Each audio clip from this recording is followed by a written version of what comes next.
সম্মানিত দর্শক শ্রোতা, মিডিয়া ন্যারেটিভ মানুষ কি ভাববে সেটিও কি মিডিয়া নির্ধারণ করে কিনা, এটা একটা গুরুত্বপূর্ণ বিষয় হয়ে দাঁড়াইছে।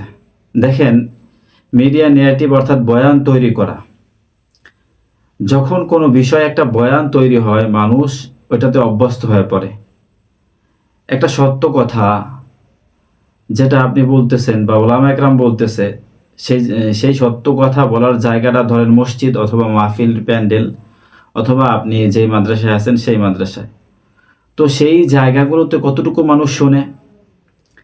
আর আপনি চিন্তা করেন, স্ক্রিনে ফেসবুক বলেন, হোয়াটসঅ্যাপ, ভাইবার, ইমো অথবা টিকটক অথবা লাইকি অথবা এই জাতীয় যত সোশ্যাল প্ল্যাটফর্ম আছে অথবা সংবাদ মাধ্যমগুলো, পত্রিকাগুলো, তারা কতগুলো এবং তাদের আলোচনাটা কত মানুষ শোনে এটা বুঝতে হবে। আপনি বর্তমান জমানায় একটা ছেলের ফোন দেখলে দেখবেন যে স্ক্রিন টাইম 8 ঘন্টা 9 ঘন্টা। আপনি কি কোশ্চিন কালেও আপনার একটা বয়ান, আপনার আলোচনা চাই সেটা যত ভালো হোক, ফুললি কোনো একটা নওজোয়ানরে, কোনো একটা মানুষকে শোনাইতে পারবেন? অবশ্যই উত্তর হবে না। তাহলে কি করণীয় কি? আমি বলতেছি আপনার কথা 100% সত্য, আপনি এলমে ওহির কথা বলতেছেন, আপনার কথা একদম নির্ভুল, নিখুঁত। আপনি বিশুদ্ধভাবে কোরআন তেলাওয়াত করে মানুষদেরকে ওয়াজ শোনাইতেছেন, সহিহ হাদিস দিয়ে মানুষদেরকে ওয়াজ শোনাইতেছেন, কিন্তু তারপরেও তারা আপনার কথা শুনবে না, আপনার কথা বিশ্বাস করবে না, তার কারণে আপনি কোনো বয়ান তৈরি করতে পারেন নাই।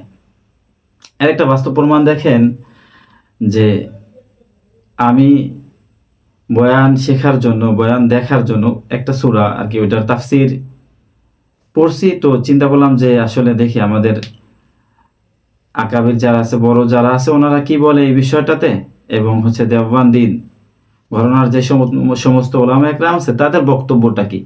তো এইটা দেখার জন্য আমি ইউটিউবে সার্চ করছি। আফসোসের বিষয় হলেও সত্য যে আমি ওই বিষয়ের কোনো আলোচনা আমাদের ঘরানার মানুষদের থেকে পাই নাই।